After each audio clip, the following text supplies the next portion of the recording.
SITE is a multi-theoretic and integrative research initiative for psychological studies of intersubjectivity, in therapy and elsewhere.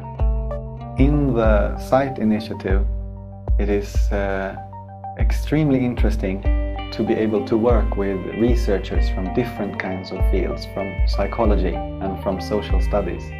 I find that there are already lots of words and thoughts written about these things, and there are people interested in the same thing. At the intersection between psychology, performance art, and cultural theory, an art research project evolved called On the Same Page. I see the opportunity to theorize the expansion of language in the On the Same Page project.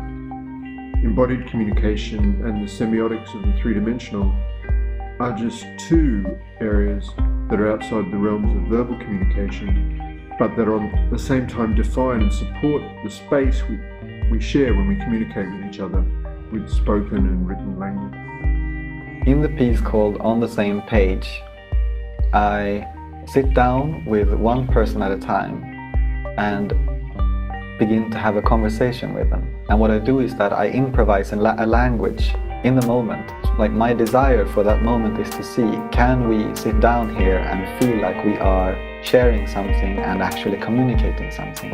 And somehow trying to convey questions I might form in my mind, like, are you comfortable now? Or just trying to project the desire to calm down, it's okay. Picture two overlapping circles.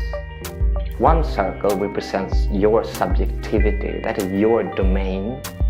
The other circle represents the other person's domain. And the overlapping area is where intersubjectivity takes place, where the we is co-created by both you and the other, sharing intentions in implicit mutuality. And that area is the dyadic domain.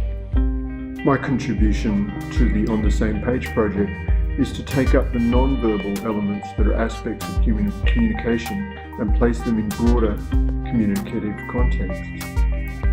The spatial is perhaps the most obvious of these broader contexts. I look forward to experimenting with how performance can intersect with shared spatial codes to result in evidence of intersubjectivity in relation to communication and ultimately identity and meaning. Most of our research methods in psychology are developed for studies on one person. One person neuropsychology, one person personality questionnaires, and one person interviews. But we in the SITE initiative are determined to investigate what happens in between persons, to develop research methods and to investigate the significance and the consequences of intersubjectivity, both in therapy and elsewhere.